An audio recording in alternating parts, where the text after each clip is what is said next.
Apology by Plato. Introduction. We cannot determine the exact relationship between Plato's Apology and the actual defense of Socrates. However, the tone and character of the Apology align with Xenophon's description in the Memorabilia. Xenophon stated that Socrates could have been acquitted if he had tried to appease the judges. Additionally, Hermogenes, a friend of Socrates, testified that Socrates had no desire to live and that the divine sign prevented him from preparing a defense. Socrates himself believed that he didn't need to prepare a defense because he had been preparing for this moment his entire life. Throughout the speech, Socrates displays a defiant spirit, refusing to act as a supplicant or defendant and instead presenting himself as a teacher or master to the judges. The loose and disorganized style of the speech imitates Socrates' customary manner of speaking in public places like the agora and among the money changers. The Credo 45b alludes to some literal accuracy in parts of the speech 37c-d. However, overall, the Apology should be seen as Plato's idealized depiction of Socrates appearing in the most significant and public moment of his life, at the height of his triumph and his vulnerability, where his mastery over humanity is most evident and his habitual irony takes on a tragic pathos in the face of death. The speech summarizes the facts of Socrates' life and reveals aspects of his character incidentally during the defense. The conversational style, lack of structure, and ironic simplicity result in a perfect work of art that serves as a portrait of Socrates.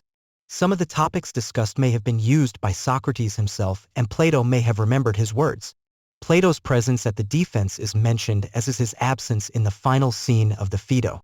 It is possible that Plato intended to give an air of authenticity to the Apology but not to the Phaedo, especially considering that these are the only two passages where Plato mentions himself. The fact that Plato was to be one of Socrates' sureties for the payment of the proposed fine seems plausible.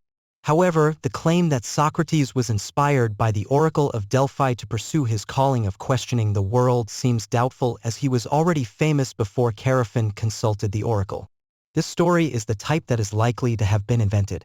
In conclusion, the Apology accurately represents the character of Socrates, but we cannot confirm that every sentence was spoken by him. It captures the spirit of Socrates but has been reimagined by Plato. There isn't much in the other dialogues that can be compared to the Apology. Plato may have had his master in mind when depicting the suffering of the just in the Republic. The Credo can also be seen as an extension of the Apology, where Socrates, who defied the judges, is portrayed as obedient to the laws. The idealization of the sufferer is taken further in the Gorgias, where the thesis is that to suffer is better than to do evil, and rhetoric is described as useful only for self-accusation. The parallelisms found in the so-called Apology of Xenophon are not worth considering, since the writing containing them is clearly spurious. The accounts in the Memorabilia about Socrates' trial and death generally align with Plato's, but they lack Socratic irony in Xenophon's narrative. Plato's Apology, or defense of Socrates, is divided into three parts: 1. The actual defense, 2. A shorter address to mitigate the penalty, and 3. The final words of prophetic rebuke and exhortation. The defense begins with an explanation for Socrates' conversational style. He has always been an opponent of rhetoric and only knows the rhetoric of truth. He refuses to distort his character by making a formal speech. Socrates then divides his accusers into two groups. The first group is the unnamed accuser, which represents public opinion. From an early age, everyone has heard that Socrates corrupts the youth, and he has been caricatured in Aristophanes' play, The Clouds. The second group is the official accusers, who are merely the mouthpieces of the public. Both groups' accusations can be summarized as follows. The first group claims that Socrates is an evildoer and a curious person who investigates things below the earth and above the heavens, making the worse appear the better and teaching these things to others. The second group accuses Socrates of corrupting the youth and not believing in the gods recognized by the state but introducing new divinities. These last words seem to be the actual indictment, and the previous summary reflects public opinion in a legal style. Socrates begins his response by clarifying a misconception.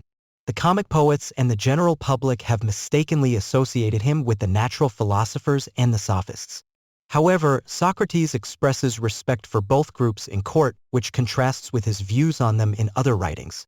He admits that he knows nothing about natural philosophy and does not despise it. He is simply ignorant of it and never discusses it. He also dispels the notion that he is paid for teaching. He has nothing to teach. However, he does praise Ivinus for teaching virtue at a reasonable price of 5 minas. There is a touch of irony here which may be lost on the general public. Socrates then explains why he has gained a negative reputation. It stems from a particular mission he took upon himself. Chaerephon, in anticipation of the answer he received, went to Delphi and asked the oracle if there was anyone wiser than Socrates. The answer was that there was no one wiser. Socrates reflects on this response and decides to disprove it by finding someone wiser than himself. He first went to the politicians, then the poets, and finally the craftsmen. In each case, he discovered that they knew nothing or hardly anything more than he did. Any slight advantage they had was outweighed by their arrogance. He didn't know anything, and he knew that he didn't know anything. They knew very little or nothing, and they thought they knew everything. So he had spent his life as a kind of missionary, exposing the false wisdom of mankind. This occupation had completely consumed him and taken him away from both public and private matters. Young men from wealthier backgrounds had made a game out of the same pursuit, which was quite entertaining. This had led to bitter enmities. The supposed wise men had retaliated by calling him a villainous corrupter of youth and by repeating the common accusations of atheism, materialism, and sophistry, which are the go-to accusations against all philosophers when there's nothing else to say about them. The second accusation he addresses by questioning Meletus, who is present and can be questioned. If he is the corrupter, who is the one who improves the citizens? Compare Meno. All men everywhere. But how absurd, how contrary to reason is this? How inconceivable, too, that he would make the citizens worse when he has to live with them. This surely cannot be intentional, and if it's unintentional, he should have been educated by Meletus, not accused in court. But there is another part of the indictment that says he teaches people not to accept the gods that the city accepts, and that he has other new gods. Is that how he is supposed to corrupt the youth? Yes, it is. Does he only have new gods, or none at all? None at all. What, not even the sun and moon? No, why, he says that the sun is a stone and the moon is earth. That, replies Socrates, is the old confusion about Anaxagoras. The Athenian people are not so ignorant as to attribute to Socrates ideas that have made their way into the theater and can be learned there. Socrates takes on the task of showing that Meletus, rather unjustifiably, has been concocting a riddle in this part of the indictment. There are no gods, but Socrates believes in the existence of the sons of gods, which is absurd. Leaving Meletus, who has had enough words spent on him, Socrates returns to the original accusation. The question may be asked, why does he persist in following a profession that leads him to death? Why? Because he must remain at his post where the god has placed him, just as he remained at Potidaea and Amphipolis and Delium where the generals placed him. Besides, he is not so wise as to know whether death is good or evil, and he is certain that deserting his duty is evil. Anytus is right in saying that they should never have indicted him if they meant to let him go. For he will certainly obey God rather than man, and he will continue to preach to all men of all ages about the importance of virtue and improvement, and if they refuse to listen to him, he will still persist and reprove them. This is his way of corrupting the youth, which he will not stop doing in obedience to the God, even if 1,000 deaths await him. He desires that they let him live, not for his own sake, but for theirs, because he is their heaven-sent friend and they will never have another like him, or, as he may be humorously described, he is the gadfly who stirs the generous horse into motion. Why then has he never taken part in public affairs? Because the familiar divine voice has prevented him. If he had been a public figure and had fought for what is right, as he certainly would have fought against the majority, he would not have survived and therefore could not have done any good. Twice in public matters he has risked his life for the sake of justice, once at the trial of the generals and again in resistance to the tyrannical commands of the 30. But even though he is not a public figure, he has spent his days instructing the citizens without asking for payment or reward. This was his mission. Whether his disciples have turned out well or poorly, he cannot be justly blamed for the outcome because he never promised to teach them anything. They could come if they wanted to, and they could stay away if they wanted to, and they did come because they found it amusing to hear the supposed wise men exposed. If they have been corrupted, their older relatives, if not themselves, could surely come to court and testify against him, and there is still an opportunity for them to appear.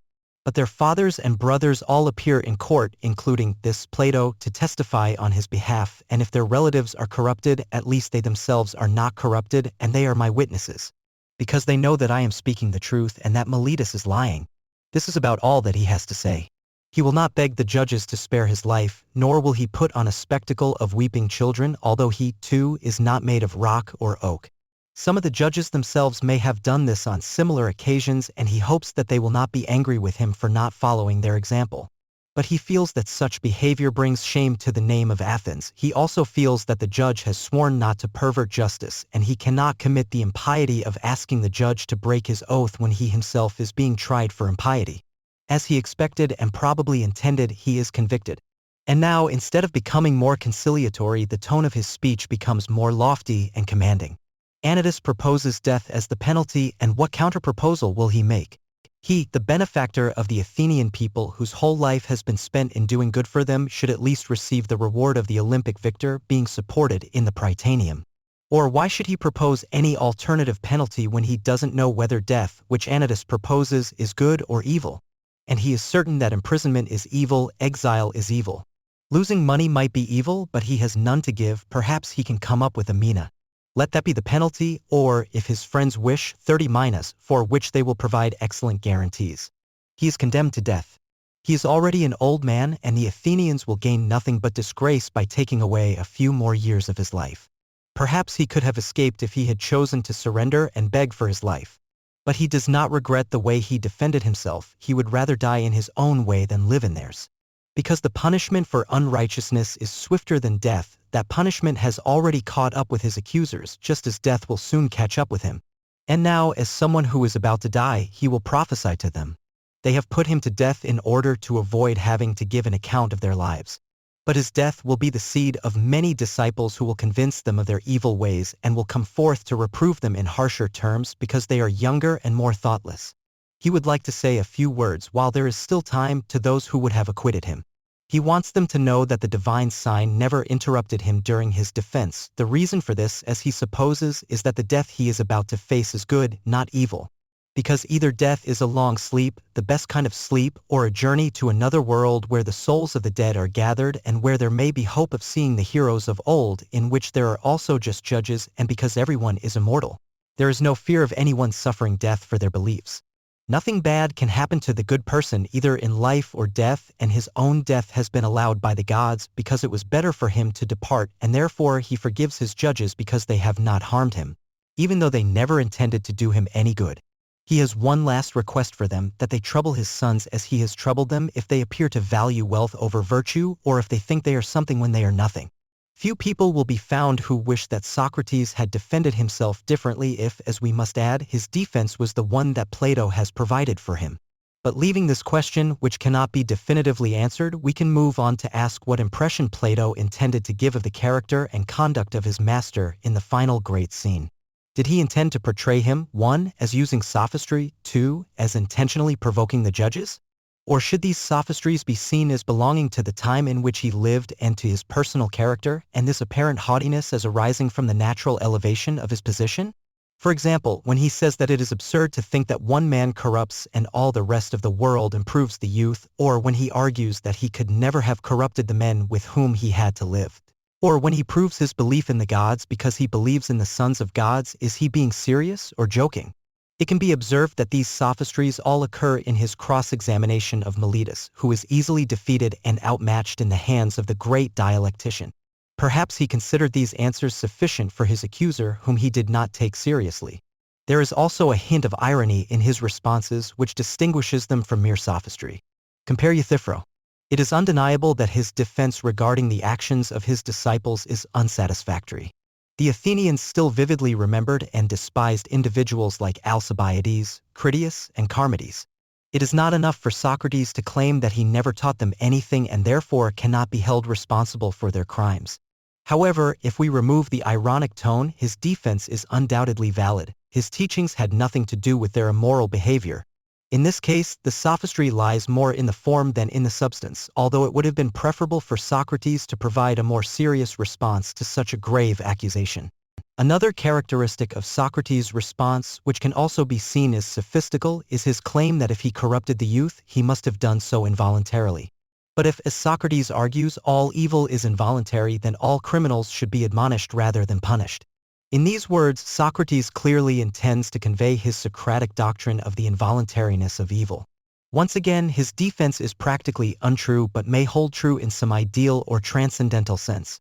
The common argument that if he had truly corrupted the youth, their relatives would have surely testified against him, which he uses to conclude this part of his defense, is more satisfactory. Furthermore, when Socrates argues that he must believe in the gods because he believes in the sons of gods, we must remember that this is a refutation not of the initial accusation, which is consistent enough. Socrates does not accept the gods whom the city accepts and instead believes in new divinities, but of Meletus' interpretation, who has accused him of being a complete atheist. Socrates rightly responds, based on the prevailing mythological beliefs of his time, that a complete atheist cannot believe in the existence of the sons of gods or in divine matters. We should not interpret his notion that demons or lesser divinities are the sons of gods as ironic or skeptical. He is arguing ad hominem according to the prevailing mythological notions of his time. However, he refrains from stating that he believes in the gods approved by the state. He does not defend himself as Xenophon has done by appealing to his religious practices. It is likely that he neither fully believed nor disbelieved in the existence of the popular gods, as he had no means of knowing about them. According to Plato, compare Phaedo, Symposium, and Xenophon Memorabilia, he was diligent in performing even the smallest religious duties, and he must have believed in his own divine sign, which he seemed to have an internal witness of. However, the existence of Apollo, Zeus, or the other gods accepted by the state would have appeared to him both uncertain and unimportant compared to the duty of self-examination and the principles of truth and righteousness that he believed to be the foundation of religion. Compare Phaedrus, Euthyphro, Republic. The second question, whether Plato intended to portray Socrates as defiant or provoking his judges, must also be answered in the negative.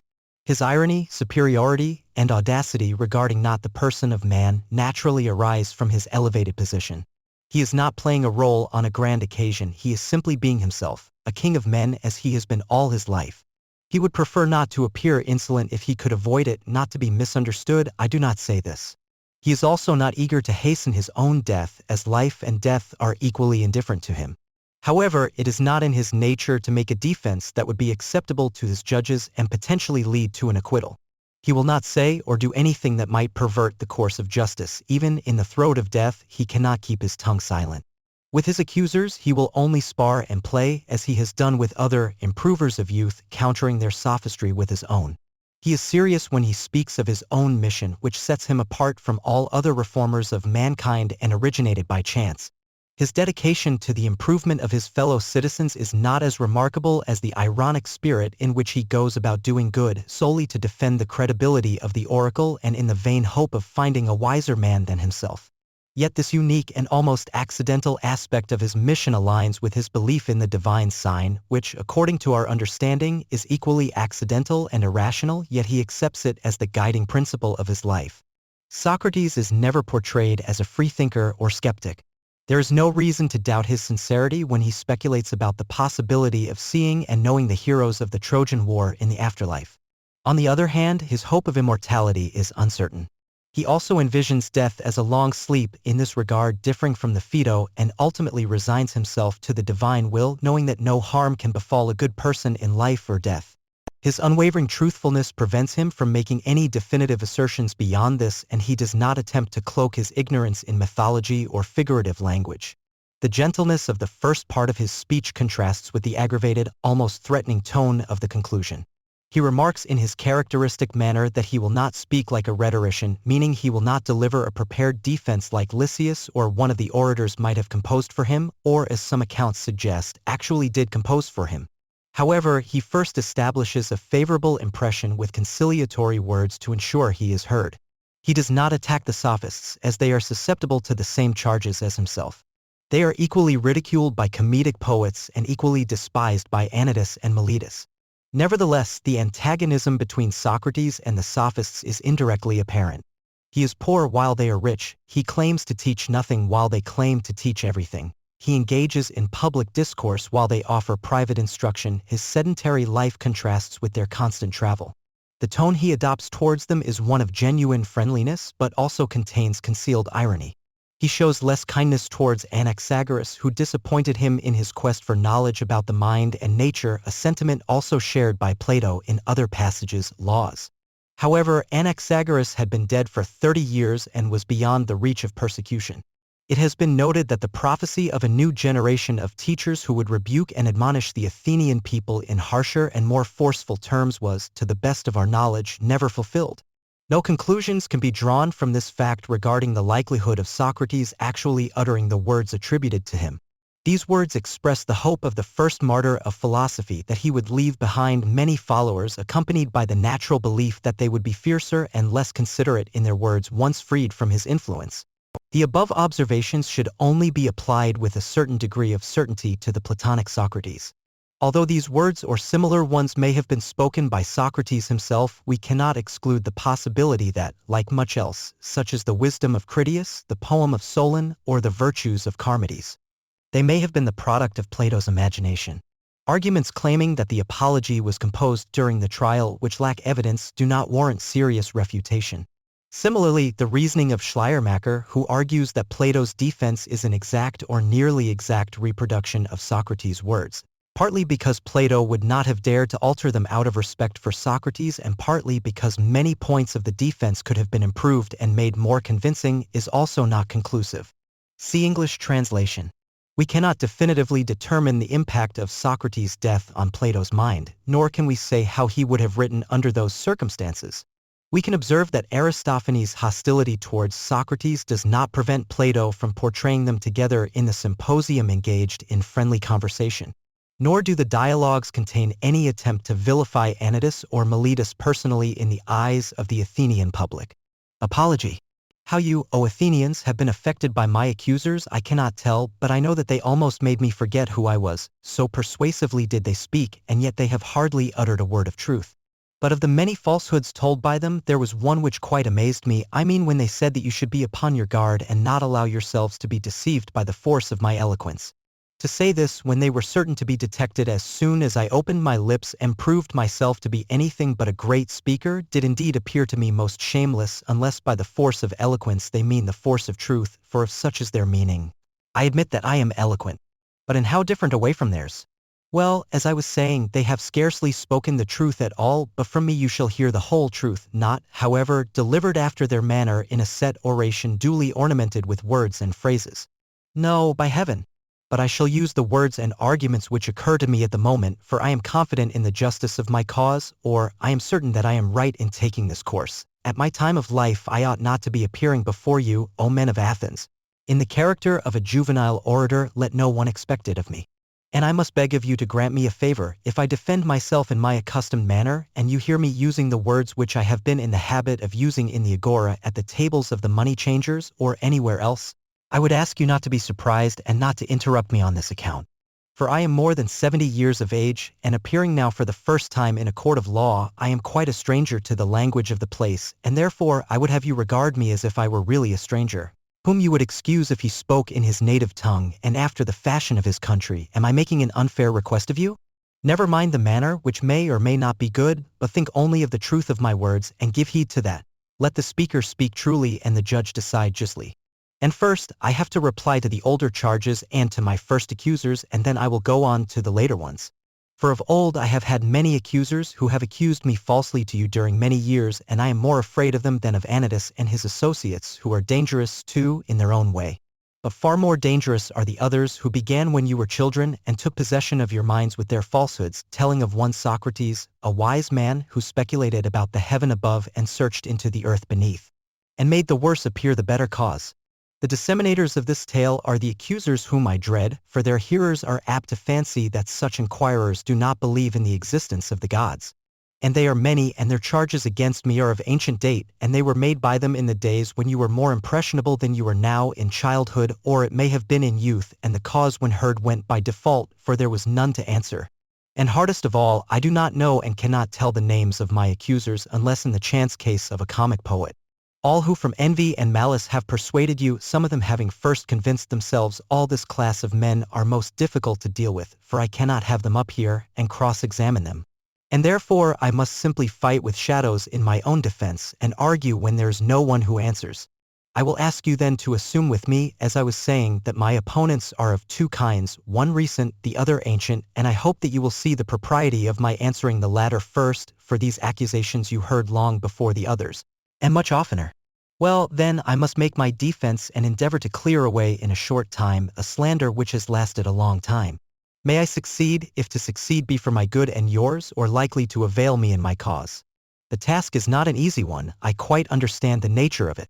And so leaving the event with God, in obedience to the law, I will now make my defense. I will begin at the beginning and ask what is the accusation which has given rise to the slander of me and in fact has encouraged Miletus to proof this charge against me. Well, what do the slanderers say? They shall be my prosecutors, and I will sum up their words in an affidavit. Socrates is an evildoer and a curious person who searches into things under the earth and in heaven, and he makes the worse appear the better cause. And he teaches the aforesaid doctrines to others. Such is the nature of the accusation. It is just what you have yourselves seen in the comedy of Aristophanes, Clouds, who has introduced a man whom he calls Socrates, going about and saying that he walks in air, and talking a deal of nonsense concerning matters of which I do not pretend to know either much or little, not that I mean to speak disparagingly of any one who is a student of natural philosophy. I should be very sorry if Miletus could bring so grave a charge against me. But the simple truth is, O Athenians, that I have nothing to do with physical speculations. Very many of those here present are witnesses to the truth of this, and to them I appeal. Speak then, you who have heard me, and tell your neighbors whether any of you have ever known me hold forth in few words or in many upon such matters. You hear their answer, and from what they say of this part of the charge you will be able to judge of the truth of the rest. As little foundation is there for the report that I am a teacher and take money. This accusation has no more truth in it than the other. Although if a man were really able to instruct mankind, to receive money for giving instruction would, in my opinion, be an honor to him. There are certain individuals, such as Gorgias of Leontium, Prodicus of Ceos, and Hippias of Elis, who travel from city to city, persuading young men to abandon their own teachers and pay them for their instruction. In fact, these young men are not only willing to pay, but they are grateful for the opportunity to do so. Recently, I heard about a philosopher from Paros who resides in Athens. I came to know of him through a man named Callias, the son of Hipponicus, who has spent a great deal of money on the sophists. Knowing that Callias has sons, I asked him who he plans to hire to educate them. I pointed out that if his sons were animals like foals or calves, it would be easy to find someone to train and improve them. But as human beings, it is crucial to find someone who understands human and political virtue.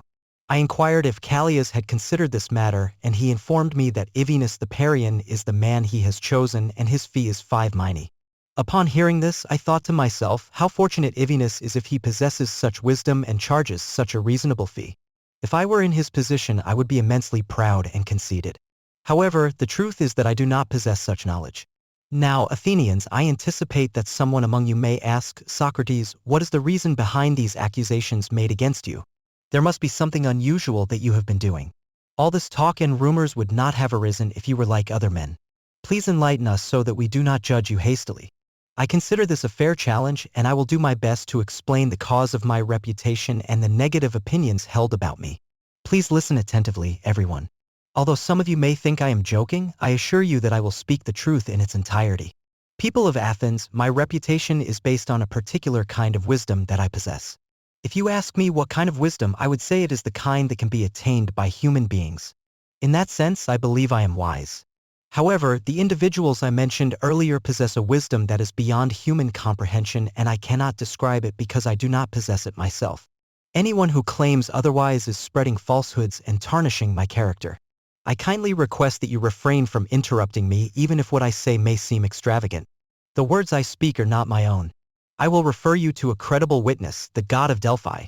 He will tell you about my wisdom if I have any and what kind it is. You may have known Chaerephon, a friend of mine and yours. He was with you during the recent exile of the people. Well, Chaerephon, impulsive as he was, went to Delphi and asked the oracle if there was anyone wiser than me. The Pythian prophetess answered that there was no one wiser. Chaerephon is now deceased, but his brother, who is here in court, can confirm the truth of what I am saying. Why do I mention this? Because I am about to explain why I have such a bad reputation.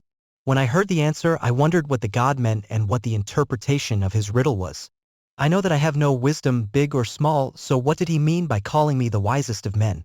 He is a god and cannot lie. It goes against his nature. After much consideration, I came up with a way to test this. I thought that if I could find a man wiser than myself, I could go to the god with a refutation. I would say, here is a man who is wiser than I am, but you said that I was the wisest. So I went to someone who had a reputation for wisdom, a politician whom I chose for examination. When I spoke with him, I couldn't help but think that he wasn't truly wise, even though many believed he was, including himself. I tried to explain to him that he only thought he was wise but wasn't truly wise. As a result, he hated me and his enmity was shared by others who were present and heard me. So I left him, thinking to myself, well, even though I don't think either of us knows anything truly beautiful and good, I am better off than he is. He knows nothing and thinks he knows, while I neither know nor think I know. In this aspect, I have a slight advantage over him. Then I went to another person who claimed to be even wiser, and my conclusion was the same. This made me enemies of him and many others. I went from one person to another, aware of the enmity I was provoking. I lamented and feared this, but I felt compelled to do so because I believed that the word of God should take precedence. I said to myself, I must go to all those who appear to be knowledgeable and find out the meaning of the oracle. I swear to you, Athenians, I swear by the gods, for I must tell you the truth. The result of my mission was this: I found that the most esteemed men were actually the most foolish, while those less esteemed were truly wiser and better. Let me tell you the story of my journey and the Herculean labors, as I like to call them, that I endured only to find that the oracle was irrefutable. After my encounters with politicians, I turned to the poets, both tragic and dithyrambic. I expected to be exposed as more ignorant than they were. To test them, I presented them with complex passages from their own works and asked them to explain the meaning. Surprisingly, I found that hardly anyone here could provide a better explanation of their poetry than they did themselves. It dawned on me that poets don't write based on wisdom, but rather through a kind of genius and inspiration. They are like diviners or soothsayers who say profound things without fully understanding their own meaning. The poets, like the politicians, believed themselves to be wise in other areas where they were actually ignorant. With this realization, I left them, thinking that I was superior to them for the same reason I was superior to the politicians. Next, I turned my attention to the artisans. While I knew nothing at all, they possessed knowledge in many fine things. I was not mistaken, for they indeed knew many things that I was ignorant of, making them wiser than me in that regard. However, I noticed that even these skilled craftsmen fell into the same error as the poets. Because they excelled in their craft, they believed they knew all sorts of other important matters. This flaw overshadowed their wisdom. Thus, on behalf of the oracle, I questioned whether I would prefer to be like them with their knowledge and ignorance, or to remain as I was. I concluded that I was better off as I was. This investigation has made me many enemies, the worst and most dangerous kind, and has resulted in false accusations. People call me wise because they assume that I possess the wisdom that I find lacking in others. But the truth, men of Athens, is that only God is wise. Through his answer, he intends to show that the wisdom of men is worth very little or nothing. He is not speaking of Socrates specifically, he is merely using my name as an example. He is saying he, O men, is the wisest who, like Socrates, knows that his wisdom is truly worth nothing. And so, I continue to go about the world, obedient to the God, searching and questioning anyone who appears to be wise, whether they are citizens or strangers. If they are not truly wise, I show them, in defense of the oracle, that they are not wise. This occupation consumes me completely, leaving me no time for public matters of interest or my own concerns. I live in utter poverty due to my dedication to the God. There is another thing. Young men from wealthy families, who have little to do, come to me voluntarily. They enjoy hearing the pretenders being examined, and they often imitate me and proceed to examine others. They quickly discover that there are many people who think they know something but actually know very little or nothing. Instead of being angry with themselves, they become angry with me. They say, this damned Socrates, this villainous corrupter of youth. And if someone asks them, why? What evil does he practice or teach? They do not know and cannot say. But to avoid appearing ignorant, they repeat the ready-made accusations that are used against all philosophers. They accuse us of teaching things that are in the clouds and under the earth, of denying the gods, and of making the worse appear better. They do not want to admit that their pretense of knowledge has been exposed, which is the truth. They are numerous, ambitious, energetic, and they have persuasive tongues. They have filled your ears with their loud and persistent slanders. And this is why my three accusers, Meletus, Ananitus, and Lyco, have come after me. Meletus, who has a problem with me on behalf of the poets, Anytus on behalf of the craftsmen and politicians, Lyco on behalf of the rhetoricians. And as I mentioned earlier, I can't expect to get rid of such a mass of false accusations all at once. And this, my fellow citizens of Athens, is the truth and nothing but the truth. I have hidden nothing, I have lied about nothing. And yet, I know that my straightforwardness makes them hate me, and their hatred is nothing but proof that I am speaking the truth. That's why they have prejudiced against me, and that's the reason for it, as you will find out either now or in any future investigation. I have said enough in my defense against the first group of my accusers, now I turn to the second group. They are led by Meletus, that supposedly good man and true lover of his country, as he calls himself. Against them, too, I must try to defend myself. Let's have their statement read. It says something like this. It says that Socrates is a doer of evil, corrupting the youth, and that he does not believe in the gods of the state, but has his own new gods. That's the charge, and now let's examine the specific accusations. He says that I am a doer of evil, corrupting the youth, but I say, my fellow citizens of Athens, that Meletus is a doer of evil in that he pretends to be serious when he is only joking, and is so eager to bring men to trial out of a pretended zeal and interest in matters in which he really has no interest at all. And I will try to prove the truth of this to you.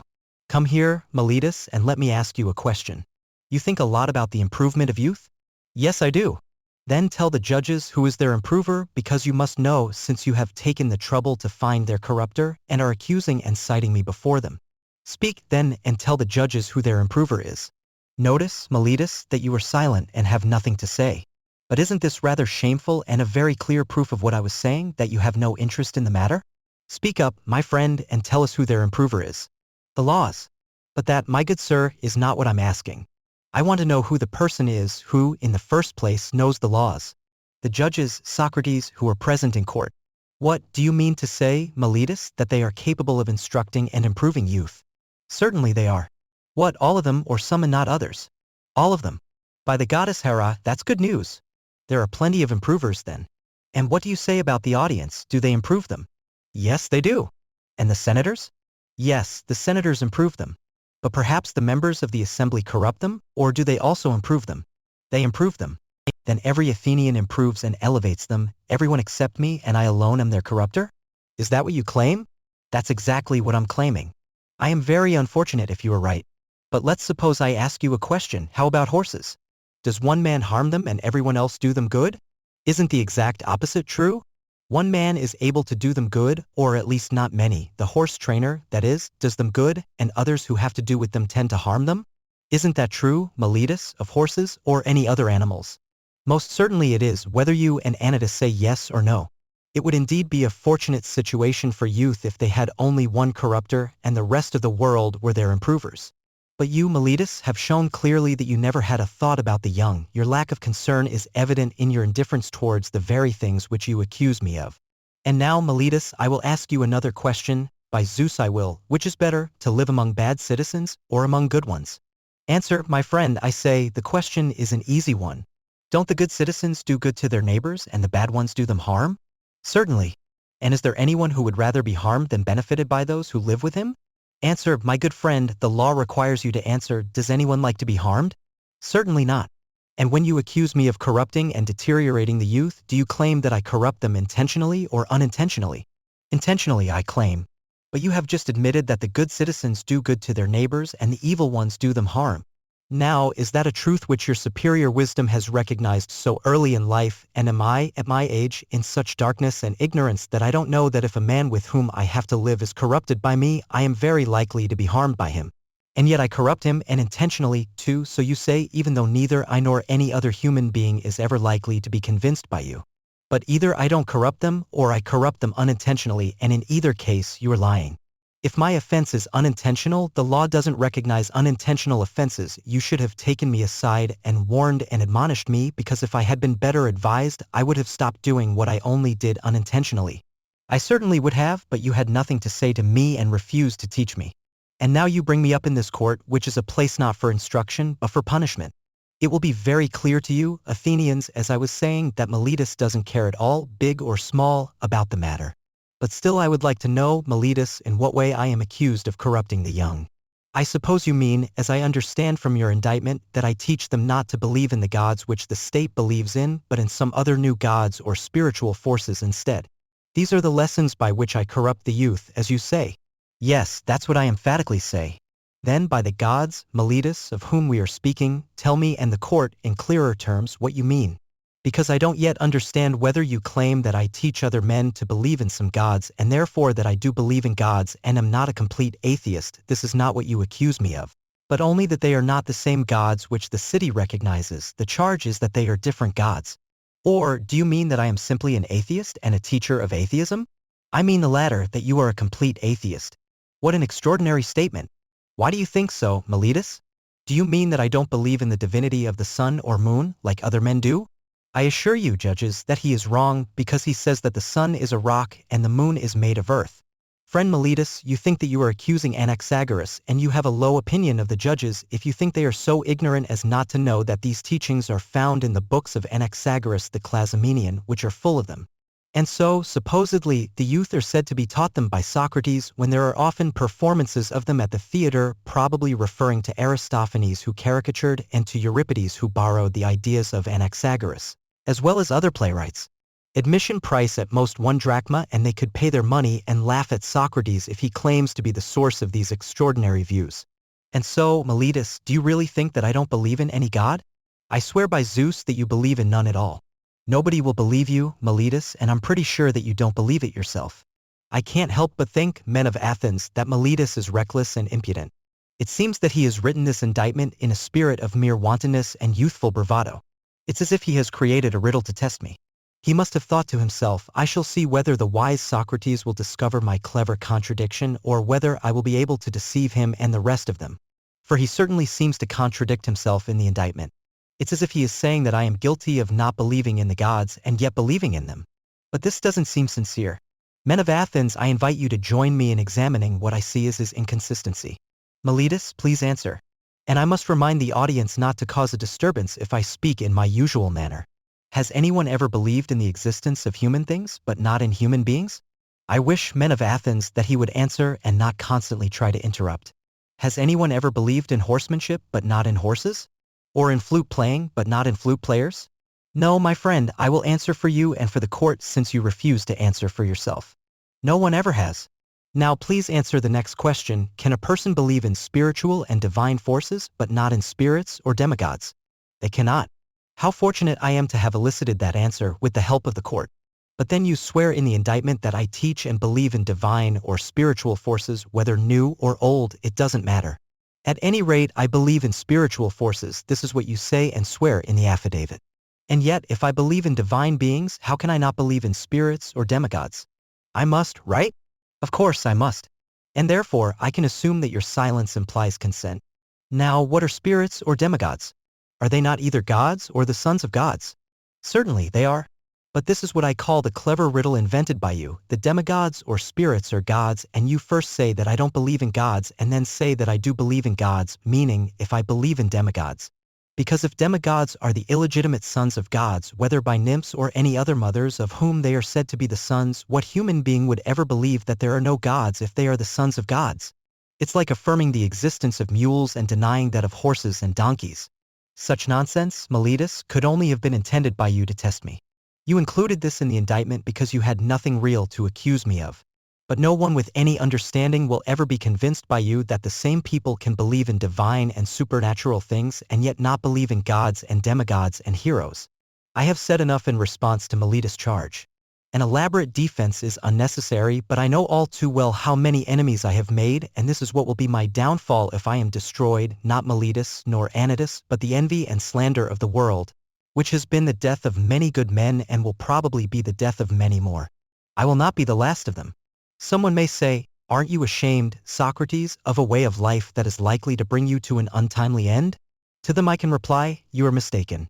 A man who is worth anything should not calculate the chance of living or dying. He should only consider whether in doing anything he is doing right or wrong, acting as a good man or a bad man. On your view, the heroes who died at Troy were not worth much, and especially Achilles, who valued honor over danger. When he was eager to kill Hector, his goddess mother told him that if he avenged his companion Patroclus and killed Hector, he would die himself. Fate, she said, in these or similar words, awaits you after Hector. He, receiving this warning, completely disregarded danger and death, and instead of fearing them, feared living in dishonor and not avenging his friend. Let me die immediately, he replied, and be avenged of my enemy, rather than remain here by the ships, a laughingstock and a burden to the earth. Did Achilles have any thoughts of death and danger? For wherever a man's place is, whether the place he has chosen or the one in which he has been placed by a commander, he should stay there in times of danger. He should not think of death or anything except disgrace. And this, men of Athens, is a true saying. Indeed, it would be strange if I, who, when I was ordered by the generals whom you chose to command me at Potidaea and Amphipolis and Delium, stayed where they placed me like any other man, facing death, if now, when I believe and imagine that God has ordered me to fulfill the philosopher's mission of examining myself and others, I were to desert my post out of fear of death or any other fear, that would truly be strange. and I could rightly be accused in court of denying the existence of the gods if I disobeyed the oracle because I was afraid of death, thinking I was wise when I was not. For the fear of death is indeed the pretense of wisdom, not real wisdom, as it pretends to know the unknown, and no one knows whether death, which men fear as the greatest evil, may not be the greatest good. Isn't this kind of ignorance disgraceful, the ignorance that is the conceit of knowing what one does not know? And in this respect, I believe I differ from most men and may claim to be wiser than they are. I know very little about the world below, and I do not assume that I know. But I do know that injustice and disobedience to a higher authority, whether divine or human, is evil and dishonorable, and I will never fear or avoid a possible good in favor of a certain evil. So, if you let me go now and are not convinced by Anytus, who said that since I have been prosecuted, I must be put to death, or even that I should never have been prosecuted at all, and that if I escape now, your sons will all be ruined by listening to my words. If you say to me, Socrates, this time we will ignore Anytus and you will be let off, but on one condition, that you will no longer inquire and speculate in this way, and if caught doing so again, you will die. If this was the condition on which you let me go, I would reply, Men of Athens, I honor and love you, but I shall obey God rather than you, and as long as I have life and strength, I will never cease practicing and teaching philosophy, exhorting anyone I meet and saying to them in my own way, You, my friend, a citizen of the great and mighty and wise city of Athens, aren't you ashamed of accumulating the greatest amount of money and honor and reputation and caring so little about wisdom and truth and the greatest improvement of the soul, which you never consider or pay attention to at all? And if the person I am arguing with says, yes, but I do care, then I do not let him go right away. Instead, I continue to question, examine, and cross-examine him, and if I think he has no virtue in him but only claims to have it, I reproach him for undervaluing the greater and overvaluing the lesser. And I will repeat the same words to everyone I meet, young and old, citizen and foreigner, but especially to the citizens, as they are my brothers. For know that this is the command of God, and I believe that nothing greater has ever happened in the state than my service to God.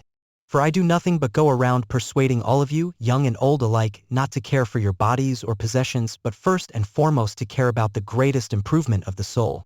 I tell you that virtue is not obtained through money, but that from virtue comes money and every other good for both individuals and the public.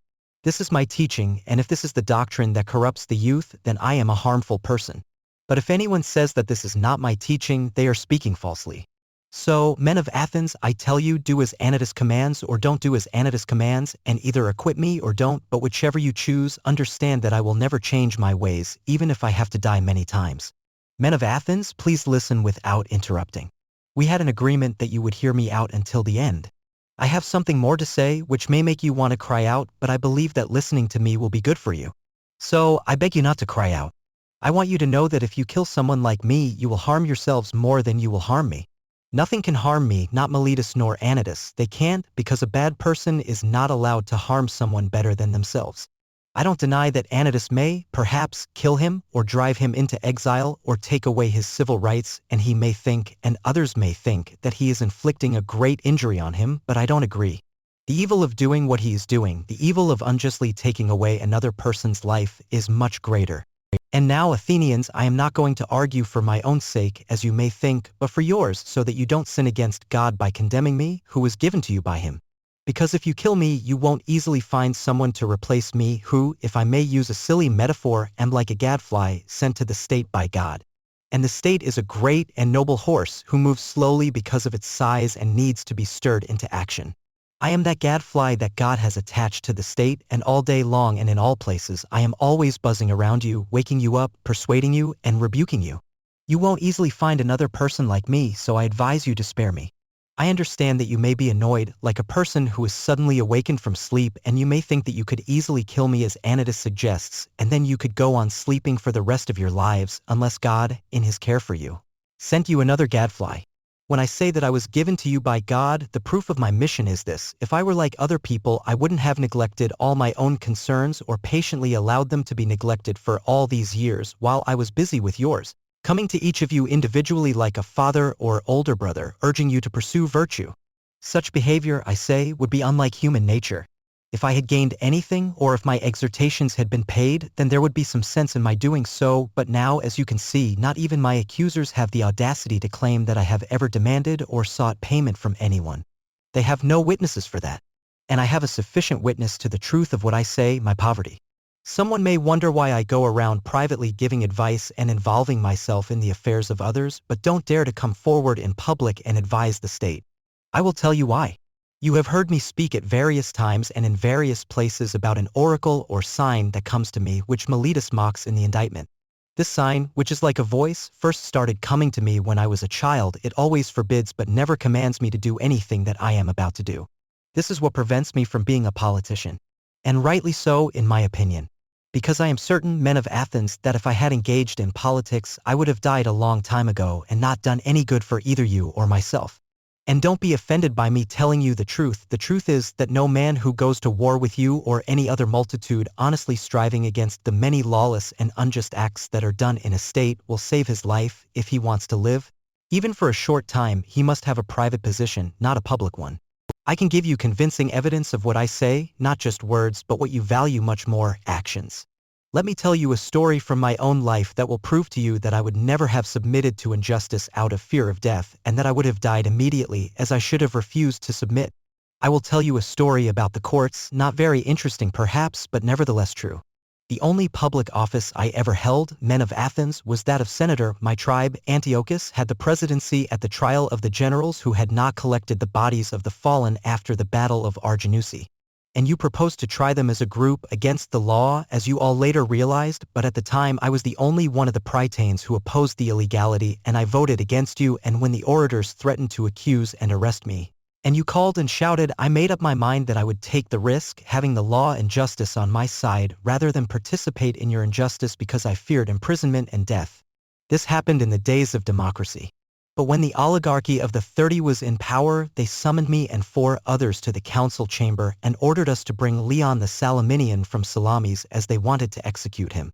This was an example of the kind of orders they were always giving, with the intention of implicating as many people as possible in their crimes. And then I showed, not just in words but in actions, that, if I may be allowed to use such an expression, I didn't care at all about death, and that my greatest and only concern was not to do anything unjust or unholy. The oppressive power of that regime didn't frighten me into doing wrong, and when we came out of the council chamber, the other 4 went to Salamis and brought Leon, but I quietly went home. For this I might have lost my life if the power of the 30 had not come to an end shortly afterwards. And many people can testify to my words.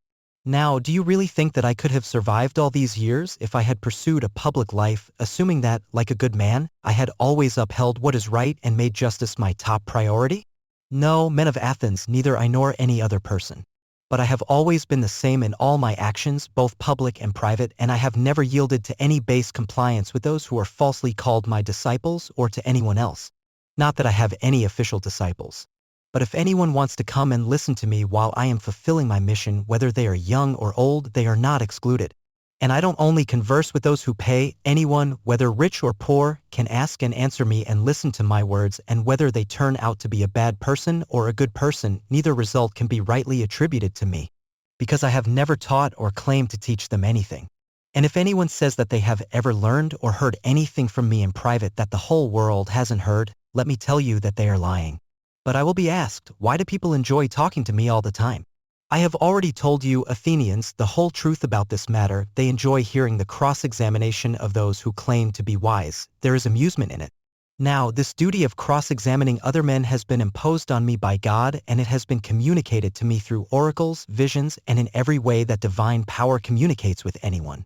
This is true, O Athenians, or, if it is not true, it would be quickly disproven. If I have corrupted the youth, those who are now grown up and realize that I gave them bad advice in their youth should come forward and accuse me.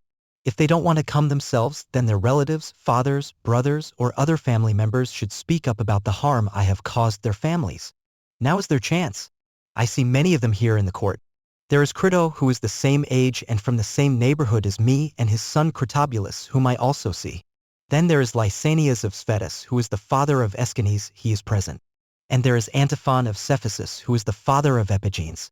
And there are the brothers of several people who have associated with me. There is Nicostratus, the son of Theostotides, and the brother of Theodotus. And there is Paralus, the son of Dimodocus, who had a brother Theodotus. And Adimantus, the son of Ariston, whose brother Plato is present. And Eantodorus, who is the brother of Apollodorus, whom I also see. I could mention many others, some of whom Meletus should have brought as witnesses during his speech. Let him still bring them. If he has forgotten, I will make way for him. And let him present any evidence he has.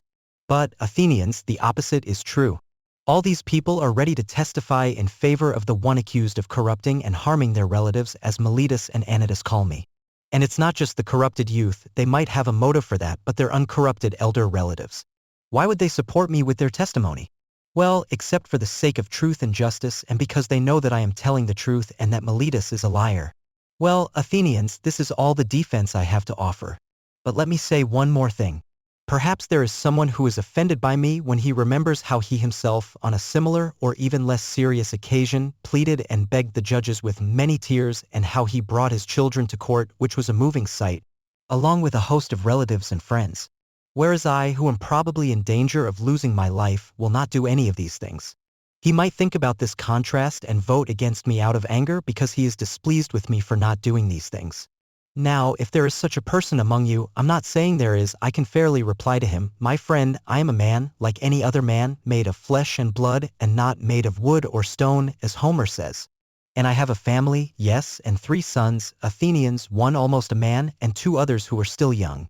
Yet I will not bring any of them here to beg for an acquittal. And why not? Not because I am asserting myself or disrespecting you. Whether I am afraid of death or not is another question which I will not address now. But considering public opinion, I feel that such conduct would be disgraceful for both myself and you, and for the entire state. A person of my age who is known for wisdom should not lower himself. Whether this opinion of me is deserved or not, the world has decided that Socrates is somehow superior to other men. And if those among you who are said to be superior in wisdom, courage, and any other virtue behave in this way, how shameful is their conduct? I have seen men of reputation, when they have been condemned, behaving in the strangest manner. They seem to think that they will suffer something terrible if they die, and that they can become immortal if you only allow them to live. And I believe that such behavior dishonors the state, and any outsider would say of them that the most distinguished men of Athens, whom the Athenians themselves honor and obey, are no better than women. And I say that those of us who have a reputation should not behave in this way. And if they do, you should not allow it. You should show that you are more inclined to condemn the person who puts on a pitiful show and makes the city look ridiculous, rather than the person who remains silent. But, setting aside the question of public opinion, there seems to be something wrong in asking a judge for a favor and thus securing an acquittal instead of informing and convincing him. Because his duty is not to give away justice as a gift, but to pass judgment. And he has sworn to judge according to the laws, not according to his own desires. And we should not encourage you, and you should not allow yourselves to be encouraged in this habit of perjury. There is no piety in that. So, do not ask me to do something that I consider dishonorable, impious, and wrong, especially now when I am being tried for impiety on Meletus' charge. Because if, by force of persuasion and pleading, I could overcome your oaths, then I would be teaching you to believe that there are no gods, and in defending myself, I would simply convict myself of not believing in them. But that is not the case, quite the opposite. Because I do believe that there are gods, and in a higher sense than any of my accusers believe in them. And I commit my case to you and to God, to be decided by you in the way that is best for both of us. There are many reasons why I am not upset, Athenians, about the vote of condemnation. I expected it, and I am only surprised that the votes are so close. I had thought that the majority against me would be much larger. But now, if 30 votes had gone to the other side, I would have been acquitted. And I can say, I think, that I have escaped Meletus. I can say more, because without the help of Anytus and Lyco, anyone can see that he would not have received even a fifth of the votes, as the law requires. In that case, he would have been fined 1,000 drachmas. So he proposes death as the penalty. And what do I propose, Athenians? Clearly, what is due to me? And what is due to me? What reward should be given to a man who has never had the sense to be idle in his whole life, but has neglected the things that most people care about: wealth, family interests, military offices, speaking in the assembly, holding public offices, and involvement in plots and factions? Recognizing that I was truly too honest a man to be a politician and survive, I did not go where I could do no good to you or to myself. But I went where I could privately do the greatest good to each of you, and I sought to persuade every one of you to look to yourselves and seek virtue and wisdom before your own private interests, and to look to the state before the interests of the state. And this should be the order that you follow in all your actions. What should be done to such a person? Certainly something good, Athenians, if he gets what he deserves. And the good should be of a kind that suits him. What reward would be fitting for a poor man who is your benefactor and desires leisure so that he can instruct you? There can be no more fitting reward than maintenance in the Prytaneum, Athenians. This is a reward that he deserves far more than the citizen who has won the prize at Olympia in a horse or chariot race, whether the chariots were drawn by 2 horses or by many. Because I am in need and he has enough. And he only gives you the appearance of happiness while I give you the reality. And if I were to estimate the penalty fairly, I would say that maintenance in the prytaneum is the just return. You might think that I am challenging you with what I am about to say, just as I did with my previous mention of tears and prayers. But that is not the case. I am speaking now because I genuinely believe that I have never intentionally harmed anyone, even though I may not be able to convince you of that in such a short amount of time. If Athens had a law, like other cities, that a serious case should not be decided in just one day, then perhaps I could have convinced you. But I cannot refute serious accusations in a moment, and since I am convinced that I have never harmed anyone, I will not harm myself by admitting to any wrongdoing. I will not say that I deserve any punishment or propose any penalty. Why should I? Am I afraid of the death penalty that Meletus suggests? When I don't even know if death is good or bad, why would I propose a penalty that would definitely be bad? Should I suggest imprisonment instead? But why should I live in prison and be controlled by the magistrates of the year? Or should the penalty be a fine and imprisonment until the fine is paid? There is the same problem. I would have to stay in prison as I have no money and cannot pay. And if I suggest exile, which may be the penalty you impose, then I must be blinded by my love for life if I am foolish enough to expect that when you, my fellow citizens, cannot tolerate my speeches and words, and find them so burdensome and offensive that you want no more of them, others will be willing to tolerate me. No, men of Athens, that is highly unlikely. And what kind of life would I lead at my age, wandering from city to city, constantly being driven out? Because I am certain that wherever I go, just as here, young men will gather around me. And if I drive them away, their elders will drive me out at their request. And if I let them come, their fathers and friends will drive me out for their sake. Someone might say, yes, Socrates, but can't you keep quiet, and then you can go to a foreign city and no one will bother you? I have great difficulty explaining my answer to this. If I tell you that to do as you say would be disobedience to the gods, and therefore I cannot keep quiet, you will not believe that I am serious. And if I say again that discussing virtue and other subjects that you hear me examining myself and others about every day is the greatest good for a person, and that an unexamined life is not worth living, you are even less likely to believe me. Yet I am speaking the truth, although it is hard for me to persuade you of it.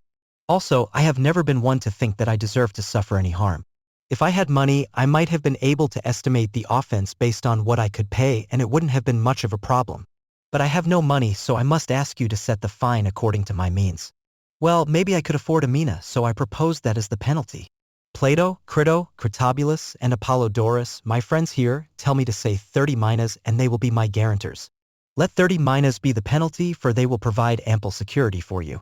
It won't buy much time, Athenians, in exchange for the bad reputation you will get from the city's detractors, who will say that you killed Socrates, a wise man. They will call me wise, even though I am not, when they want to insult you. If you had waited a little longer, your desire would have been fulfilled naturally. Because I am old and close to death, as you can see. I am speaking now not to all of you, but only to those who have sentenced me to death. And I have something else to say to them. You think that I was convicted because I didn't have the right words that could have gotten me acquitted. I mean, if I had thought it appropriate to leave nothing undone or unsaid. But that's not true. The reason I was convicted was not because of words, definitely not. It was because I didn't have the audacity or inclination to address you in the way you would have liked me to, with weeping and wailing and lamenting, saying and doing the things that you're used to hearing from others and which, I believe, are beneath me. At the time, I thought that I shouldn't do anything ordinary or base when in danger. And I don't regret the way I defended myself. I would rather die having spoken in my own way than speak in your way and live. Because in war and in court, neither I nor anyone else should use every possible means to avoid death. Often in battle, there's no doubt that if a man throws away his weapons and falls to his knees before his pursuers, he may escape death. And in other dangers, there are other ways to escape death if a person is willing to say and do anything. The challenge, my friends, is not to avoid death, but to avoid unrighteousness, because unrighteousness is faster than death. I am old and move slowly, and the faster runner, unrighteousness, has caught up with me, while my accusers are eager and quick, and the even faster runner, unrighteousness, has caught up with them. And now I depart from here, condemned by you to suffer the penalty of death. They also go their separate ways, condemned by the truth to suffer the penalty of villainy and wrongdoing.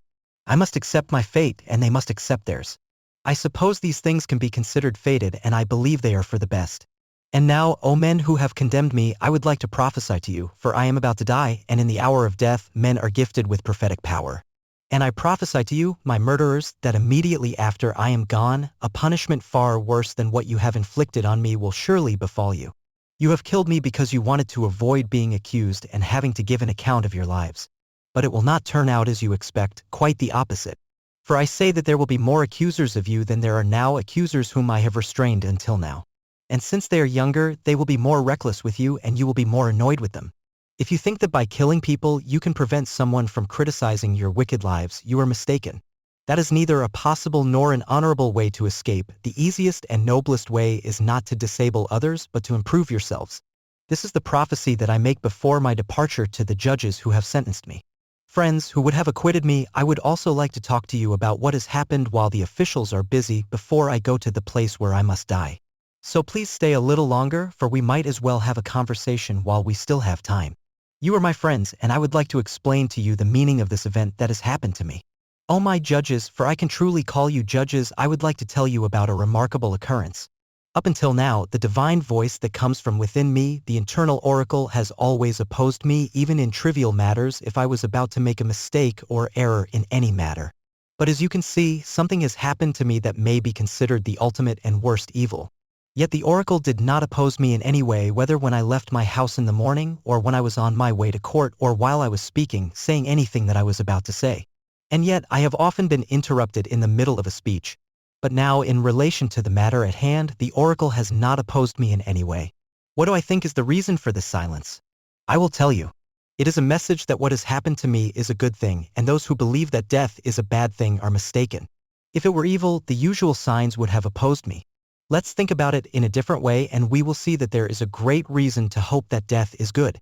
There are two possibilities. Either death is a state of nothingness and complete unconsciousness, or, as people say, it is a transition of the soul from this world to another. If we suppose that there is no consciousness, but rather a sleep like the sleep of someone undisturbed even by dreams, then death would be an unspeakable gain. If a person were to choose a night when their sleep was undisturbed even by dreams and compare it to all the other days and nights of their life, and then tell us how many days and nights were better and more pleasant than that one, I don't think anyone, not even a great king, would find many such days or nights. So, if death is like that, I say that dying is a gain, because then eternity is just a single night.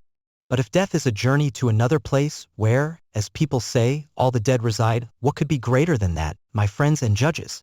If when the traveler arrives in the underworld, they are freed from the so-called justice of this world and find the true judges who are said to give judgments there, like Minos, Rhadamanthus, Aeacus, Triptolemus, and other righteous sons of God who lived just lives, then that journey would be worth making. What wouldn't a person give to converse with Orpheus, Musaeus, Hesiod, and Homer? If this is true, then let me die again and again. I myself would be greatly interested in meeting and conversing with Palamedes, Ajax the son of Telamon, and any other ancient hero who suffered death through an unjust judgment. It would be a great pleasure, I think, to compare my own sufferings with theirs. Above all, I would be able to continue my search for true and false knowledge, just as I do in this world. I would find out who is truly wise and who only pretends to be wise. What wouldn't a person give, O judges, to be able to question the leader of the great Trojan expedition, or Odysseus, or Sisyphus, or countless others, both men and women? What infinite delight would there be in conversing with them and asking them questions? In another world, they don't put a person to death for asking questions, surely. Because besides being happier than we are, they will be immortal if what is said is true. Therefore, O judges, be optimistic about death and know for certain that no harm can come to a good person either in life or after death. The gods do not neglect them, and my own impending end did not happen by chance. I can see clearly that the time had come for me to die and be released from trouble, which is why the oracle did not give any sign. That is also why I am not angry with my condemners or accusers. They have not harmed me even though they did not mean to do me any good. I can gently blame them for that. However, I do have a favor to ask of them. When my sons have grown up, I would ask you, my friends, to punish them. I would want you to trouble them as I have troubled you if they seem to care more about wealth or anything else than about virtue. If they pretend to be something when they are really nothing, then reprove them as I have reproved you for not caring about what they should care about and for thinking they are something when they are really nothing. If you do this, both my sons and I will have received justice from you. The time to depart has come, and we go our separate ways, I to die and you to live. Only God knows which is better. Translated by Benjamin Jowett. Modern English translation by ChatGPT 3.5 2023.